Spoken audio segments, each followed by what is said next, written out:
À l'issue des attentats du 13 novembre, l'émotion d'Acte Paris et des associations signataires de ce texte d'appel est vive et nous tenons à exprimer notre solidarité aux proches des victimes. Continuer à agir nous semble être une forme d'hommage et une nécessité.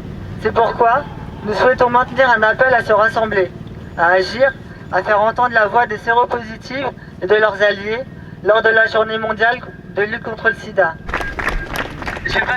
Les personnes transgenres continuent à être très exposées au VIH.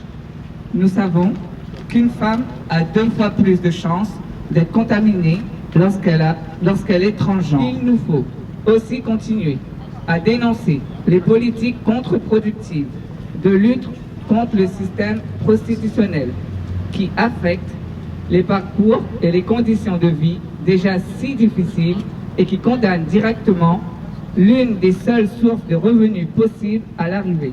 Dans ce contexte, qui est aussi celui d'une transphobie généralisée, nombreuses sont celles qui expriment leur profond désespoir. Le 1er décembre, journée mondiale de lutte contre le sida, et c'était le cas l'an dernier, et quoi qu'il soit passé en novembre, il faut vraiment réaffirmer qu'on est là. On n'a jamais été aussi peu pour un 1er décembre, un peu dur, c'est un 1er décembre dans un état d'urgence, placé sous le signe du nationalisme avec une espèce d'horrible sapin bleu, blanc, rouge.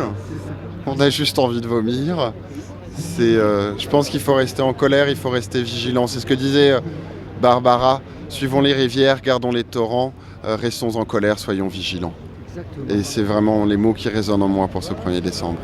Merci à toi. Télébocal, les sœurs, même combat. Même combat. Merci beaucoup.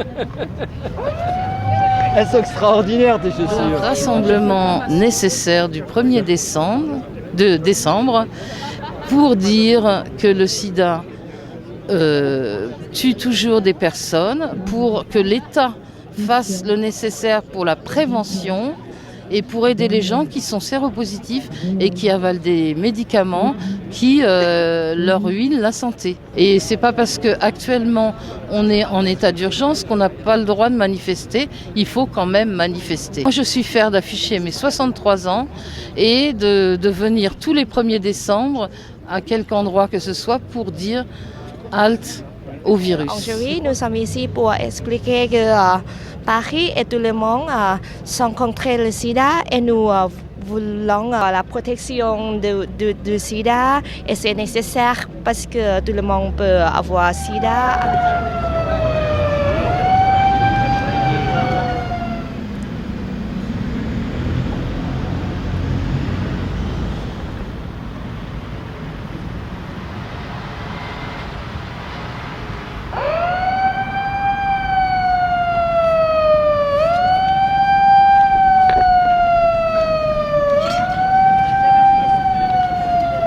Il faut toujours être là, même si on est peu nombreux, il faut être là.